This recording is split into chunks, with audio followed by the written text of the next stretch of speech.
नमस्कार दोस्तों, आप सभी का स्वागत है मेरे YouTube channel HS study talk में। तो चलिए अपन आज बात करने वाले हैं अपना जो संधि का टॉपिक रह गया था उसी में अपन जो अगला नियम है अपना व्यंजन संधि का अपना अध्ययन कर रहे थे। व्यंजन संधि में अपना जो अगला बिंदु था, अगला जो नियम था, पता होगा व्यंजन संधि के कोई भेद नहीं होते। व्यंजन संधि के सिर्फ और सिर्फ क्या चलते हैं, नियम चलते हैं। तो उन्हीं नियमों की चर्चा अपन कर रहे थे। उन्हीं नियमों में अपना नियम नंबर 8 की बात करते हैं। अपना नियम नंबर 8 जो है वो रहने वाला है यदि तय के बाद में। यदि तय के बाद में देखो सभी जगह क्या है, तय तय लिखा हुआ है। यदि तय के बाद में क्या आता है, च या छ आता है। तय के बाद में क्या आता है, च या छ आता है। तो तय जो है वो किस में बदल जाएगा, च में बदल जाएगा। यदि तय या च के बाद, तय के बाद में च या छ आता है, यदि तय के बाद में च या छ आता है तो तय किस में बदल जाएगा, च में। इधर वाले जो है वो वैसे के वैसे ही रहेंगे, इनमें कोई परिवर्तन नहीं आएगा। परिवर्तन किस में आएगा, इधर वाले में। ये जो तय है इसी में परिवर्तन आने वाला है। यदि ये तय के बाद में च छ है तो क्या आएगा, च आएगा। यदि तय के बाद में ज ज है, तय के बाद में क्या है, ज या ज है, तो ये दो तय है वो किस में बदल जाएगा, ज में बदलेगा। तय किस में बदलेगा भाई, ज में बदलेगा। तय के बाद में अगर ट ठ हो, तय के बाद में क्या हो, ट या ठ हो, तब किस में बदलेगा, ट में बदल जाएगा। और तय के बाद में यदि ड या ढ हो, ड या ढ हो तब किस में बदल जाएगा, ड में बदलेगा। इसके अलावा तय के बाद में अगर ल आता है, तय के बाद में क्या आता है, ल आता है, तो वो किस में बदल जाएगा, ल में बदल जाएगा। ठीक है, इतना समझ में आ गया होगा। इससे आगे देखते हैं। इससे आगे देखो उदाहरण की बात करते हैं। एक एक उदाहरण को लेके अपन चर्चा करते हैं। जैसे पहला अपना उदाहरण है उल्लेख। पहला क्या है, उल्लेख। अब देखो इनमें ध्यान क्या रखना है, देखो यहाँ पर दो ले आ रहे हैं, यहाँ पे क्या आ रहे हैं, दो ले आ रहे हैं। दो ले आने का मतलब ही क्या है, व्यंजन संधि है। दो ले आने का मतलब क्या है, व्यंजन संधि है। टुकड़े करेंगे तो इसका क्या होगा, इसका होगा उत। उधर क्या लगाना है, तय लगाना है। इधर क्या लगाना है, तय लगाना है, क्योंकि तय के बाद में यदि ल हो तो तय किस में बदल जाएगा, ल में बदलेगा। तो उ तय लिखा, ठीक है। तो तय आधा आएगा भाई, तय क्या आएगा, आधा आएगा, व्यंजन है, ठीक है। आगे क्या बच गया, आगे जो बच गया उसको एज इट इज जैसा है वैसा का वैसा उतार देंगे, जैसा है वैसा का वैसा उतार देंगे। चलिए अगला है हमारा तल्लीन। अगला क्या है, तल्लीन। तो यहाँ पर देखो तय आया, तय के बाद में क्या उतारेंगे, तय। तत् धन क्या लिखेंगे, लीन। क्या बच गया आगे, लीन बच गया। देखो यहाँ पे क्या है, तय है, यहाँ पर क्या है, तय है। तो तय के बाद में क्या आ रहा है, ल। तय के बाद में क्या आए, ल आए। तो ये तय नहीं रहा, इधर आए तो तय नहीं रहा। तय के बाद में तय किस में बदल गया, ल में। तो क्या हो गया, तत् धन लीन का क्या हो गया, तल्लीन हो गया। चलिए अगले की बात करते हैं। उच्चारण, तय किस में बदलेगा भाई, च। यहाँ पर देखो च और छ, च और छ। तो यहाँ पर अगर तय है, तय के बाद में च छ है, तो यहाँ पर तय आ गया। च की जगह क्या लिखेंगे, तय लिखेंगे। उत धन क्या लिखा, चरित। उत धन चरित का क्या हो गया, उच्चरित। उत धन चरित का क्या हो गया, उच्चरित हो गया। ठीक है, इतना समझ में आया होगा। चलिए 3 उदाहरण मैंने इस प्रकार लिखे ताकि अपन जो है वो इसका संधि करना भी समझ सके। तय के बाद में क्या आया, च आया, तो पहले लिखा उ। फिर तय को किस में बदलेंगे, च या छ में आने से किस में बदलेंगे, च में बदलेंगे। किस में बदलेंगे, च में बदलेंगे। तो उ, तय को किस में बदलेंगे, च। आगे क्या है, जैसा है वैसा का वैसा लिख देंगे। उत धन चारण का क्या हो गया, उच्चारण हो गया। उत धन चारण का क्या हो गया, उच्चारण हो गया। चलिए अगला देखते हैं। देखिए जगत तय, तय किस में बदलेगा, तय बदलेगा च में। च वो छ आने पर किस में बदलेगा, च में।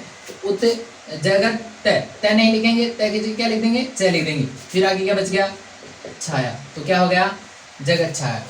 क्या हो गया, जगत छाया। ठीक है, अगला है उत धन ज्वल। उत धन ज्वल, तो तय की जगह क्या लेना है, अगर ज और झ हो, तय के बाद में क्या हो, ज झ हो, तो किस में बदलेगा, ज में बदल जाएगा। ठीक है, तय किस में बदलेगा, ज में। तो उ फिर लिख देंगे आधा ज, फिर आगे भी क्या है, आधा ज है।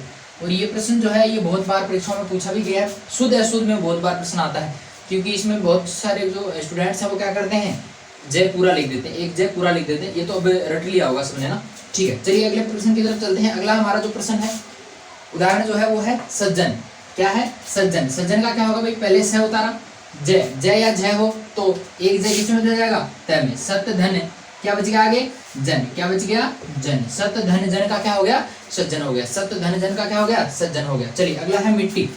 तो क्या होगा, मी उतारा, फिर दो, एक आधा ट आ रहा है, एक पूरा ट आ रहा है। टैट है हो तो, टैट है हो तो क्या होगा, जो अपना तय है वो किस में बदल जाएगा, टैट है में। तो मित, मित तय किस में बदला, तय में। तो मित धन क्या लिखा आगे, टी। मित धन टी का क्या हो गया, मिट्टी हो गया। चलिए अगले उदाहरण तक चलते हैं। अगला उदाहरण है हमारा उल्लास। अगला उदाहरण क्या है, उल्लास। तो उल्लास का क्या होगा, देखो उत धन उत धन ले आए तो आधा लाया था आपने, तो उत धन क्या होगा, लाश। उत धन क्या होगा, लाश होगा। क्या हो जाएगा, उल्लास होगा। अगला है उल्लंघन। उल्लंघन का क्या होगा, उत धन ले की जगह क्या कर दिया, तय कर दिया, और बाकी का वैसा लिख देंगे।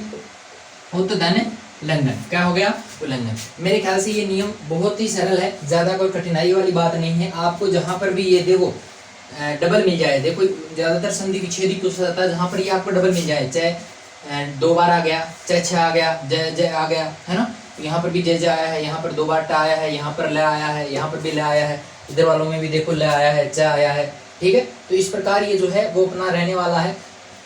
एक और है, देखो इस डे का नहीं आया मेरे ख्याल से, तो वो भी मैंने यहाँ पर लिख देता हूँ। देखिए उत धन डयन, उत धन डयन क्या होगा, उत धन डयन का क्या होगा, तय किस में बदल जाएगा, डे में बदल जाएगा। तो यहाँ पर लिखेंगे उ डयन, उत धन डयन का क्या हो जाएगा, उड्डयन। उत धन तय किस में बदल गया, डे में, तो डे लिख दिया और हो गया उड्डयन। उत धन डयन का क्या हो गया, उड्डयन हो गया। मेरे ख्याल से इसमें जितने लिखे हैं मैंने उन सब के उदाहरण मैंने आपको बता दिए हैं, और बिल्कुल सरलता से आपको समझाया भी है। एक एक चीज को बहुत गहराई से मैंने समझाया है। फिर भी एक बार देख लें इसको मोटा मोटा सा। तय के बाद में सभी रहेगा, तय के बाद में, तय के बाद में च आए, च में बदल जाएगा, जय जहाए जय में, ट आए ट में, डे आए डे में, और ले में आए तो ले आए तो ले में ही बदल जाएगा। चलिए अपन अगला जो नियम है अपना उसकी तरफ अपन चलते हैं। चलिए मित्रों अगला देखिए, अगला है अपना नियम नंबर 9। नियम नंबर 9 क्या कहता है कि स्वर के बाद में यदि छ हो, यदि कोई स्वर आए और उस स्वर के बाद में क्या हो, छ हो, स्वर आए और स्वर के बाद में क्या हो, छ हो, तो छ दोनों के बीच में क्या आ जाएगा, ये छ जो है वो दोनों के बीच में आएगा, दोनों के बीच में क्या आ जाएगा, च आ जाएगा। यदि स्वर के बाद में छ है तो दोनों के बीच में क्या आ जाएगा, संधि होने के बाद में दोनों के बीच में क्या आ जाएगा, च आ जाएगा। अब इसमें भी देखो ध्यान ये रखना है कि दोनों तरफ जो शब्द आएंगे, यानी इस तरफ और इस तरफ, दोनों तरफ जो शब्द आएंगे वो दोनों शब्द होंगे सार्थक, वो दोनों शब्द क्या होंगे, सार्थक होंगे। जैसे यहाँ पर मैंने लिखा है विच्छेद, विच्छेद का क्या होगा, सीधा उतार देना, च को छोड़ देना, सीधा उतार देना, वी प्लस छेद, वी प्लस छेद। यहाँ पर वी सार्थक शब्द है, वी क्या है, शब्द है, और छेद भी क्या है, शब्द है। ये उपसर्ग है तो शब्द ही है, उपसर्ग है तो क्या है, शब्द है, ठीक है। वी धन छेद का क्या हो गया, विच्छेद हो गया। चलिए अगला क्या है, आ प्लस, फिर आगे च को छोड़ देना है और क्या लिख देना है, छादन। तो यहाँ पर भी स्वर है, स्वर के बाद में छ है, तो छ है तो बीच में क्या आ जाएगा, च आ जाएगा, बीच में क्या आ जाएगा, च आ जाएगा। अगला है वृक्ष छाया, तो क्या लिखेंगे, वृक्ष धन छाया, वृक्ष धन छाया का क्या हो जाएगा, वृक्ष छाया, वृक्ष धन छाया का क्या हो जाएगा, वृक्ष छाया। अगला है आच्छादित, क्या होगा, आप धन छादित, आ धन छादित का क्या हो जाएगा, आच्छादित, आ धन छादित का क्या हो जाएगा, आच्छादित, ठीक है। अगला है अनुधन, अनुधन छेद, अनुधन छेद का क्या हो जाएगा, अनुच्छेद, अनुधन छेद का क्या हो जाएगा, अनुच्छेद। अगला है छत्र छाया, छत्र छाया का क्या होगा, अच्छा यहाँ पे थोड़ा सा छूट गया ना, छत्र छाया, तो यहाँ पे आधा च आएगा बीच में, छत्र छाया, ठीक है। तो यहाँ पर क्या लिखेंगे, छत्र धन छाया, छत्र धन छाया। चलिए अगला है परिच्छेद, परिच्छेद, अच्छा वो अनुच्छेद था ना, तो परिधन छेद का क्या हो जाएगा, परिच्छेद, बीच में क्या आ जाएगा, आधा च, इधर स्वर है, स्वर के बाद में छ है तो बीच में क्या आ जाएगा, च आ जाएगा। चलिए अगला है स्वच्छंद, स्वच्छंद का क्या होगा, स्वधन छंद, स्वधन छंद का क्या हो जाएगा, स्वच्छंद हो जाएगा। एक नियम और है, एक नियम इसी में और है, इसी में लागू होता है, वो क्या है, यदि तय के बाद में श आता है, तय के बाद में श आता है तो तय तो बदल जाएगा च में और श बदल जाएगा छ में। अब दिक्कत कहाँ होती है, दिक्कत यहाँ है कि अपन इसकी पहचान इससे करते हैं, च और छ आएगा, च और छ आएगा, लेकिन यहाँ पर भी च और छ है, यहाँ पर भी क्या आ रहा है, च और छ, च आधा आ रहा है और छ पूरा आ रहा है, यहाँ पर दिक्कत हो सकती है। तो ध्यान ये रखना है, इधर आपको ध्यान ये रखना है कि इधर अगर सार्थक शब्द नहीं है, देखो यहाँ पर मैं लिखता हूँ, इसका होगा उत्धन श्वास, उत्धन श्वास। देखो यहाँ पर तय है, आधा होने का मतलब अपना सार्थक शब्द नहीं है, यहाँ पर हलंत लगा हुआ है, इसका मतलब सार्थक शब्द नहीं है, तो तय च की जगह क्या लिख दिया, तय लिख दिया, और इस छ की जगह पर क्या लिख दिया, इस छ की जगह पर क्या लिख दिया, से लिख दिया, तो उत्धन श्वास, ठीक है। से आधा है, ठीक है, आधा लिखेंगे, छ यहाँ पे जो है उसके हिसाब से अपन ने लिख दिया। उत्धन श्वास का क्या हो गया, उच्छ्वास। अगला करते हैं उच्च श्रृंखल, क्या होगा, उत्धन श्रृंखल, उतधन श्रृंखल, ये श के नीचे ही रह, स के नीचे क्या है रह, उतधन श्रृंखल का क्या हो गया उच्छृंखल। ठीक है, अगला है उच्छिष्ट, क्या होगा उतधन, उतधन शिष्ट, उतधन शिष्ट का क्या हो जाएगा उच्छिष्ट हो जाएगा, उतधन शिष्ट का क्या हो जाएगा उच्छिष्ट हो जाएगा। ठीक है, तो इस प्रकार ये जो अपनी व्यंजन संधि है वो आज यहाँ पर कंप्लीट हो जाती है। व्यंजन संधि के जितने उदाहरण अच्छे अच्छे बन सकते थे वो मैंने सारे आपको बताए हैं। फिर भी आपके कोई अगर समस्या है तो मुझे आप कमेंट करके ज़रूर बताएं, क्योंकि इससे अच्छा भी और ज़्यादा अच्छा भी समझाने का प्रयास फिर करेंगे। जब अपन दोबारा से इसको कभी पढ़ेंगे तो फिर इनको ज़्यादा समझने का प्रयास अपन कर सकते हैं। अगर आप कमेंट बॉक्स में लिखेंगे तो अगली वाली क्लास में जो है उसको शामिल करके अपन उस तरीके से थोड़ा सा पढ़ाने का प्रयास करेंगे। ठीक है, तो ये मेरे ख्याल से समझ में आया होगा, कोई कठिनाई नहीं है, कोई दिक्कत नहीं है, सिर्फ वर्णों का खेल है पूरा। और वर्णों का खेल अगर आपको आता है तो फिर संधि में दिक्कत नहीं होगी, क्योंकि बहुत सारे पुराने उदाहरण तो अपने रटे हुए होते हैं। उन पुराने उदाहरणों को, रटे हुए उदाहरणों को अगर अपन पढ़ते हैं, उनको अगर अपने सामने आते हैं तो फिर तो कर देते हैं। वहाँ पे अपने को वर्णों का ज्ञान नहीं होता, वहाँ पर संधि के नियमों का ज्ञान वहाँ पर अपने को नहीं होता, क्योंकि वो तो रटा रटाया काम है। अगर रटाए रटाए के बाहर कुछ आ जाता है तब अपने को नियमों की जानकारी होनी जरूरी है। ठीक है, तो इस प्रकार आपके ये जो व्यंजन संधि है वो यहाँ पर कंप्लीट हो जाती है। चलिए अपन अगली जो अपनी संधि रहती है, अगली संधि जो अपनी रहेगी वो कौन सी रहेगी? अगली अपनी जो संधि है वो रहेगी विसर्ग संधि। अपनी लास्ट जो संधि रहने वाली है वो कौन सी है?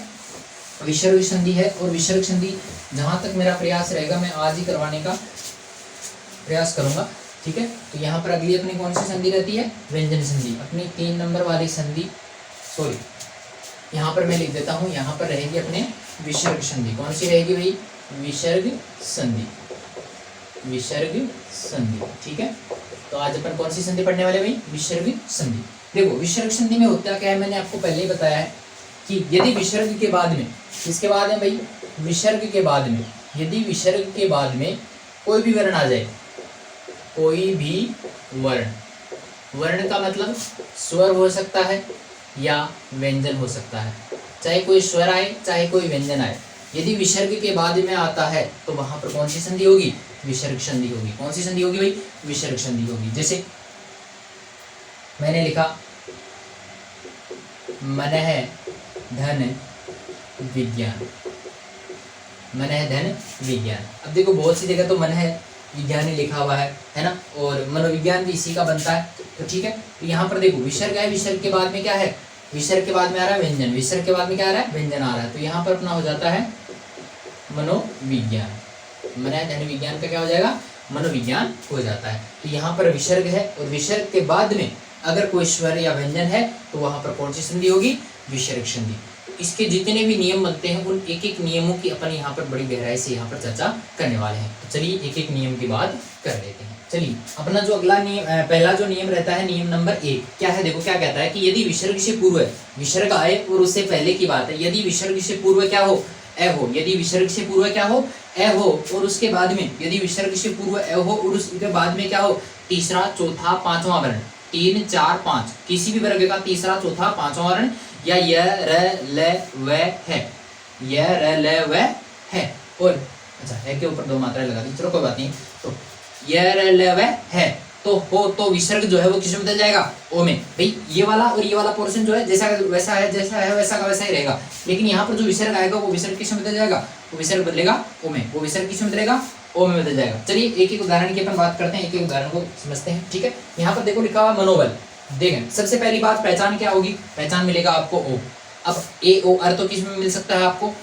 स्वर संधि में भी मिल सकता है, लेकिन यहाँ पर उसमें और इसमें थोड़ा फर्क है। यहाँ पर देखो मनोबल, तो वहां पर क्या था? ए और ई मिलकर क्या हुआ था? ए का निर्माण हुआ था। ए और उ मिलकर किसका हुआ था? ओ का हुआ था। ठीक है, तो यहाँ पर ए और उ तो आएगा नहीं, तो मन धन उबल थोड़ी होता है, मन धन उबल तो नहीं हो सकता, इसका मतलब स्वर संधि तो नहीं है, ओ का मतलब स्वर संधि नहीं है। ठीक है, तो यहाँ पर फिर क्या रहता है? ओ का मतलब यहाँ पर क्या आ सकता है? फिर विसर्ग संधि भी आ सकती है। कौन सी संधि आ सकती है? विसर्ग संधि। कैसे आएगी? देखो यहाँ पर मैंने लिखा मनः, मनः धन क्या लिखा आगे? बल लिख दिया। मनः धन क्या लिख दिया? बल लिख दिया। अब देखो यहाँ पर किसकी बात क्या आ रहा है? यहाँ पर आ रहा है ए। यहाँ पर ये भी लिखा है कि ऐसे विसर्ग से पूर्व क्या हो? ओ है ए। यहाँ पर क्या है? विसर्ग है, और विसर्ग से पहले क्या है? ए के बाद में क्या हो? तीसरा, चौथा, पांचवा वर्ण, तीसरा, चौथा, पांचवा वर्ण, पे, फे, बे। ये कौन सा है? तीसरा वर्ण है। तो यहाँ पर जो विसर्ग है वो किस में बदल गया? ओ में। विसर्ग किस में बदल गया? ओ में बदल गया। यहाँ पर ये ध्यान रखना है इससे कोई फर्क नहीं पड़ेगा कि इधर व्यंजन कौन सा है। इधर स्वर क्या ध्यान रखना है, विसर्ग है, विसर्ग से पहले क्या है, स्वर है, कौन सा, ए, स्वर कौन सा, ए। तो यहाँ पर विसर्ग, विसर्ग से पहले ए, और उसके बाद में, यहाँ पर बाद की बात हो रही, बाद में क्या आएगा, तीसरा चौथा पद, पांचवा वर्ण, य लव है, या य लव है, और तो हो जाए तो यहाँ पर ओ विसर्ग जो किस में बदल जाएगा, ओ में बदल जाएगा, ठीक है। तो अगले की बात करते हैं, अगला क्या होगा, यहाँ से टुकड़े करने हैं, तो क्या होगा, मन है धन, मन है धन, आगे क्या है, भावना है, जैसा है वैसा का वैसा उतार देंगे, ठीक है। मन है धन भावना। चलिए मनोज का क्या होगा, मन है धन, क्या होगा, सिर्फ आगे जय है तो लिख दिया, मन है धन, जय का क्या हो जाएगा, मनोज हो जाएगा। अगला है मनोनीत, क्या होगा, मन है धन, आगे क्या है, नीत है, तो सिर्फ नीत लिखना है, ठीक है। यहाँ पर देखो ये चौथा वर्ण है, ये तीसरा है, ये पांचवा है, ठीक है। अगला है सरोवर, सरोवर का क्या होगा, सरह धन वर, यह वर में से आ गया, ठीक है, वर, ठीक है। अगले तब चलते हैं तिरोहित, अगला है तिरोहित, तिरोहित का क्या होगा, तिरह, तिरह धन हित, हित में देखो है आ गया, ठीक है। तो यहाँ पर है का भी क्या हो जाएगा, है जो है वैसा वैसा रह जाएगा, विसर्ग किस में रह जाएगा, ओ में। सरोज का क्या होगा, सरह धन जय, सरह धन जय। मनोहर का क्या होगा, मन है धन हर, मन है धन हर। मनोयोग का क्या होगा, मन है धन योग, मन है धन योग। समझ में तो आ रहा होगा मेरे ख्याल से, ठीक है। यहाँ पर एक उदाहरण मैंने बढ़िया से समझा दिया, उसके बाद भी दिक्कत नहीं होगी। यहाँ पर ये है जय, ये सारे आ रहे हैं। अगला है मनोरंजन, मनोरंजन का क्या होगा, मन है धन, मन है धन रंजन, मन है धन रंजन का क्या हो गया, मनोरंजन हो गया। अगला है तपोधन, तपोधन का क्या होगा, तप है धन, आगे धन आ ही रहा है ना, धन प्लस को कहते हैं, तप है प्लस धन, ठीक है। तपोभूमि का क्या होगा, तप है धन, तप है धन भूमि, तप है धन भूमि का क्या हो जाएगा, तपोभूमि, ठीक है।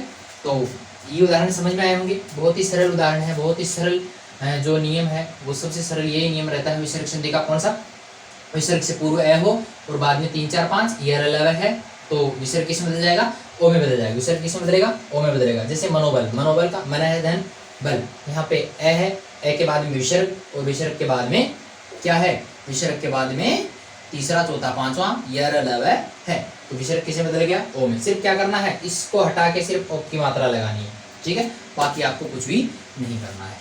चलिए इतना समझ में आ गया होगा। चलिए नियम नंबर 2 की तरफ अपन चलते हैं, अपना नियम नंबर 2। चलिए दोस्तों, लाइट की वजह से कुछ प्रॉब्लम हो गया था, तो चलिए आगे देखते हैं। देखिए यहाँ पे अपना अगला जो नियम है, नियम नंबर 2 की बात करते हैं। तो यहाँ पर नियम नंबर 2 ये कहता है कि विसर्ग से पूर्व है तो क्या हो, ए हो। भाई अपना पहला नियम भी यही था कि विसर्ग से पूर्व क्या हो, ए हो। दूसरा नियम भी यही है कि विसर्ग से पूर्व क्या हो। उसमें क्या था, तीसरा चौथा पांचवा था। यहाँ पर क्या है, कैख है और पैप है। यहाँ पर क्या होगा, कैख होगा या पैप होगा, तो क्या होगा, विसर्ग जैसा है वैसा का वैसा ही रहेगा, यानी विसर्ग में कोई भी परिवर्तन नहीं आएगा। चलिए देखते हैं इसका उदाहरण। पहला उदाहरण है प्रातः काल, तो प्रातः प्लस काल, यहाँ पर ए है, ए के बाद में विसर्ग है, विसर्ग के बाद में क्या है, क है, तो यहाँ पर लिखा जाएगा प्रातः काल, जैसा है वैसा का वैसा आपको उतार देना है। अब संधि करनी है, सॉरी संधि विच्छेद करना है, तब क्या करेंगे, तब जैसा है वैसा का वैसा ही अपने उतार देंगे। कैसे उतारेंगे, अधः धन पतन। ध्यान ये रखना है, वैसा का वैसा तभी उतारेंगे जब इधर क्या हो, विसर्ग हो, विसर्ग से पहले ए हो। यहाँ पर भी देख लेना, विसर्ग हो, विसर्ग से पहले ए हो, और इधर क्या हो, कैख है, पैप है हो, ठीक है। यहाँ पर भी है, तो ये नियम अपना सटीक बैठता है। चलिए अगले की बात करते हैं। अगला है मन है कामना, तो क्या होगा, मन है धन कामना, मन है धन कामना का क्या हो जाएगा, मन है कामना हो जाएगा, ठीक है। चलिए आगे बात करते हैं। अंतःकरण, अंतःकरण का क्या होगा, अंतः धन क्या हो जाएगा, कर्ण हो जाएगा। यहाँ आ रहा है कैख है, पैप है। अब यहाँ पर कुछ अपवाद भी हैं, यहाँ पर क्या है, कुछ अपवाद भी हैं। वो कैसे हैं, देखो यहाँ पर लिखा गया है पुरस्कार, तो यहाँ पर पुरस्कार का पहले मैं संधि विच्छेद कर देता हूँ। पुरः प्लस कार, क्या है इसका संधि विच्छेद, पुरः प्लस कार। तो यहाँ पर देखो ए आ रहा है, विसर्ग आ रहा है, क आ रहा है, लेकिन ये क्या है, हिंदी का अपवाद है। हिंदी में अपवाद होते हैं, पता है, संस्कृत में नहीं होते, हिंदी में होते हैं, ठीक है। तो यहाँ पर पुरः प्लस कार का क्या हो जाएगा, पुरस्कार, यानी बीच में क्या आ जाएगा, आधा से आ जाएगा, आधा तीसरा से आ जाएगा, तो हो जाएगा पुरस्कार, ठीक है। चलिए अगला है वनस्पति, वनस्पति का क्या होगा, वन है धन पति, ठीक है। चलिए नमस्कार का क्या होगा, नमः प्लस कार। जितने इसके अब ये हो सकते थे, अपवाद हो सकते थे, वो मैंने सारे लिखवाए हैं। ठीक है, अगला है व्रह प्लस पति। व्रह प्लस पति का क्या हो जाएगा? बृहस्पति। अगला है वाचस्पति। वाचस्पति का क्या होगा? वाच है धन पति। वाच है धन पति का क्या हो जाएगा? वाचस्पति हो जाएगा। ठीक है, ये जो अपना नियम रहता है, कोई बड़ा नियम नहीं है, लेकिन प्रश्न यहाँ से आता है। प्रश्न कहाँ से आएगा? यहाँ से। अब नियम तो को पूछेगा नहीं कि नियम क्या है क्या नहीं, वो नहीं पूछेगा।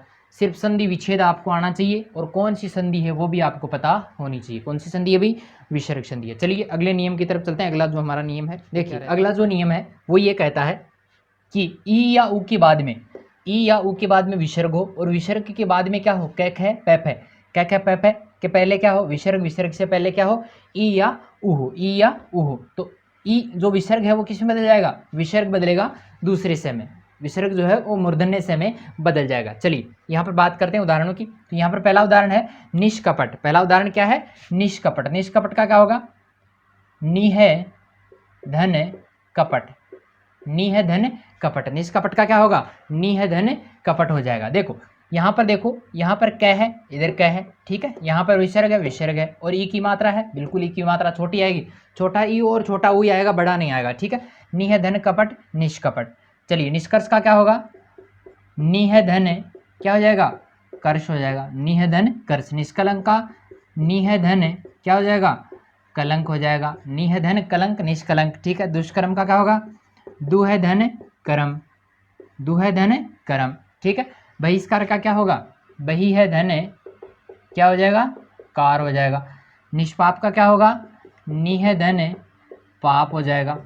ठीक है, कैक है पैप है आ रहा है, और पहले विसर्ग, विसर्ग से पहले छोटी ई या छोटा ऊ आ रहा है। निष्प्राण का क्या होगा? नी है धन प्राण। नी है धन प्राण का क्या हो जाएगा? निष्प्राण हो जाएगा। आविष्कार का होगा? आवी है धन कार का क्या हो जाएगा? आविष्कार हो जाएगा। चलिए चतुष्पद का क्या होगा? चतु है धन पद का क्या हो जाएगा? चतुष्पद हो जाएगा। ध्यान इतना ही रखना है कि कै का पै मिले और इधर ई या ऊ हो, तब क्या हो जाएगा? देखो इधर अगर ए है फिर कै का पै है तो विसर्ग जैसा है वैसा का वैसा रह जाएगा। अगर इधर ई या छोटा ऊ है और उसके बाद में कै खे पै है तो यहाँ पर क्या हो जाएगा?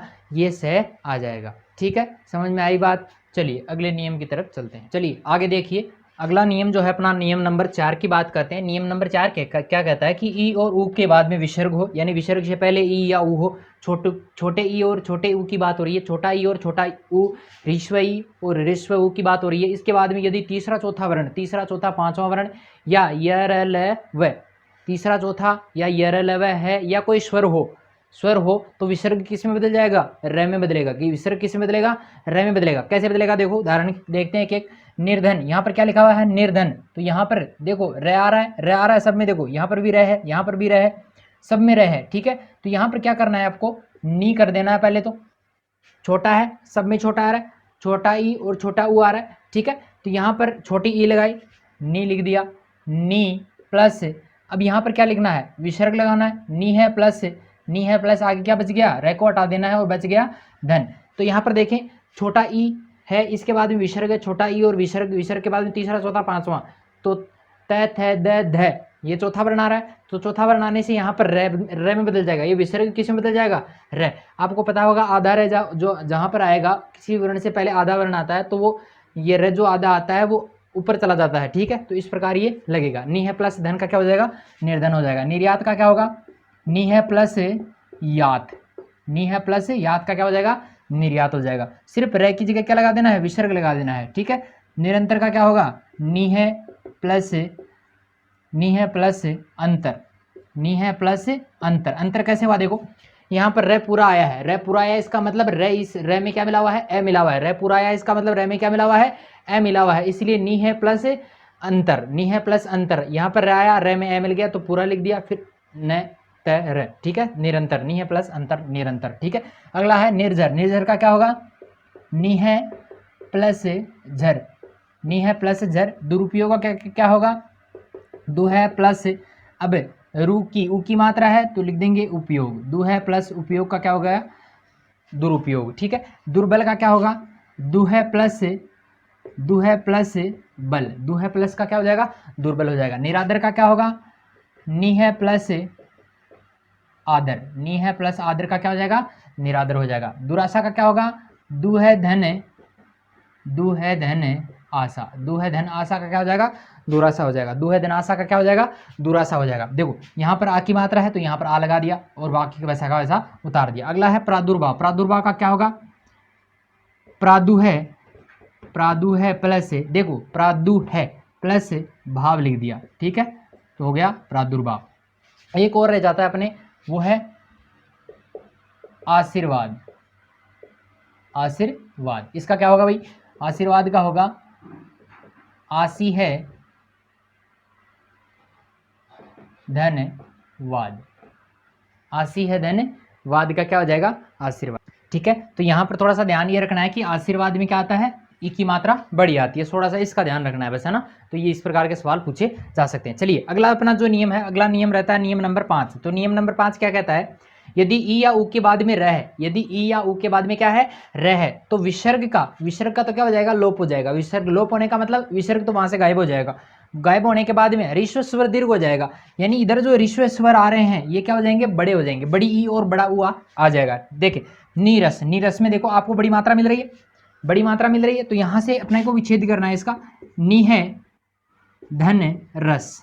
अब देखो ई की मात्रा छोटी है, विसर्ग है, विसर्ग के बाद में रह आ रहा है, विसर्ग के बाद में क्या आ रहा है, रह आ रहा है, तो यहाँ पर हो जाएगा नी है धन रस का क्या हो जाएगा, नीरस हो जाएगा। अगला है निरोग, निरोग का क्या होगा, नी है धन रोग। परीक्षा में ये प्रश्न बहुत बार पूछे गए हैं, थोड़ा ध्यान रखना है इनका। निरोग का क्या होगा, नी है धन रव।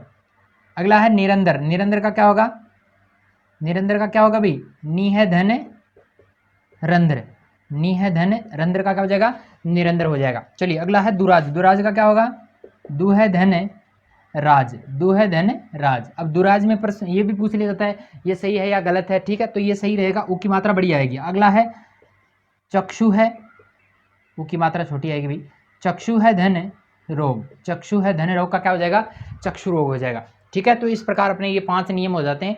5 नियमों में अगर कोई दिक्कत हो आप मुझे कमेंट करके पूछ सकते हैं। चलिए अगले नियम की बात करते हैं। अगला अपना नियम जो रहेगा, चलिए अपना अगला जो नियम है वो देखिए, नियम नंबर 6 क्या कहता है कि विसर्ग से पूर्व तथा बाद में दोनों स्थितियों में क्या हो, ए हो, यानी इधर भी ए हो और उधर भी ए हो, दोनों स्थितियों में ए हो, तो विसर्ग तो बदल जाएगा किसमें, जो विसर्ग आया है ए के बाद में जो विसर्ग आया है वो तो बदल जाएगा ऊ में, और उसके बाद में जो बाद वाला जो ए है उसका क्या हो जाएगा, लोप हो जाएगा, ये वो गायब हो जाएगा, ठीक है।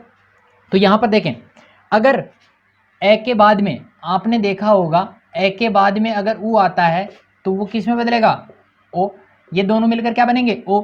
अब यहाँ पर देखो ए के बाद में क्या आ रहा है, ऊ आ रहा है, क्योंकि विसर्ग किस में बदल रहा है, विसर्ग बदल रहा है ऊ में, विसर्ग किस में बदल रहा है, ऊ में, तो ऊ में ये जैसे बदलेगा ए और ऊ साथ में आ जाएंगे, ए और जो ऊ जब साथ में होंगे तब क्या होगा, ओ बन जाएगा। तो चलिए इसका क्या करेंगे अपन, मन है धन अनुकूल का क्या होगा, पहले मैं उतारा फिर न लिख दिया, सॉरी फिर न लिख दिया, मैं न लिख दिया, फिर देखो यहाँ पर ए की मात्रा है, यहाँ पर किसकी मात्रा है, ए की है, तो यहाँ पर ए लिख दिया, ठीक है। और ए विसर्ग किस में बदल गया, विसर्ग किस में बदला है, ऊ में बदला है, तो ऊ उतार दिया, ठीक है। ए और ऊ मिलकर क्या बना, ओ। इसका मतलब यहाँ पर मात्रा किसकी आएगी, ओ की आएगी, किसकी आएगी, ओ की आएगी। कैसे आएगी वो मैंने यहाँ पर आपको समझा दिया। तो मनो, फिर ए, ये तो विलुप्ति हो गया भाई, ये तो विलोप हो गया, इसका तो लोप हो गया, फिर आगे क्या बचा, नुकुल, नुकुल, तो हो गया मन है धन अनुकूल का क्या हो गया, मनोनुकूल, मनोनुकूल, ठीक है। अगला है प्रथम है प्लस अध्याय, तो यहाँ पर लिखेंगे प्रथम। अब ए और ऊ मिलकर क्या हो गया, ओ हो गया, तो यहाँ पर हो गया प्रथमो, फिर क्या है, ए का लोप हो गया, बच गया ध्याय, तो हो गया प्रथमोध्याय। अगला है यश प्लस अभिलाषा, तो क्या हो जाएगा, यशो, यहाँ पर भी ए का लोप हो गया, यशो भी लाशा, ठीक है। चलिए अगला जो है यश है प्लस अर्थी का क्या होगा, यह स उतारा, स के ओ की मात्रा लगाई, यशो, फिर ए का लोप हो गया, फिर बचा क्या, आधा रहे और थी, यशोर थी, ठीक है। चलिए अगला है मन धन अर्थी, मन धन अर्थी का क्या होगा, मनो, फिर क्या बचा, थी, तो हो गया मनोर्थी, ए का लोप हो गया, ठीक है। मन है धन अभिराम का क्या होगा, मनो भी राम, मनो भी राम का क्या हो गया, मन है प्लस अभिराम, ठीक है, यहाँ पर ए का भी लोप हो गया, ठीक है। चलिए अगला नियम है अपना नियम नंबर 7, क्या कहता है, ई और ऊ के बाद में, ई और ऊ के बाद में विसर्ग है, विसर्ग के बाद में क्या आ रहा है, श, यानी इन तीनों से में से, तो विसर्ग का तो जो है वो क्या बन जाएगा, अगर विसर्ग के बाद में ये दोनों आएंगे और इसके बाद में यदि ये स आता है तो ये स विसर्ग किस में बदलेगा, इसमें बदलेगा। ये स आएगा तब विसर्ग किस में बदलेगा, इस स में। और ये स आएगा तब विसर्ग किस में बदलेगा, इस स में। चलिए बात करते हैं उदाहरणों की। नी है प्लस शंख, तो कौन सा से आ रहा है, पहला से आ रहा है, तो पहले मैंने उतारा नी, जैसा वैसा का बता दिया। फिर यहाँ पर विसर्ग है, विसर्ग का मतलब यहाँ पर विसर्ग के बाद में श है, तो विसर्ग किस में बदलेगा, इस स में बदलेगा। भाई ये स आए तो इस स में बदलेगा, ये आए तो इसमें बदलेगा, ये आए तो इसमें बदलेगा। ठीक है, तो नी है प्लस शंख का क्या हो जाएगा, निशंक हो जाएगा। ठीक है, यानी एक समान सह आपको दिखेंगे तब आपको कौन सी संधि कर देनी है, विसर्ग संधि कर देनी। अगला है निश्वास, निश्वास का क्या रहेगा, नी, फिर आगे कर दें विसर्ग की जगह ये वाला सहारा है तो हो जाएगा निश्वास।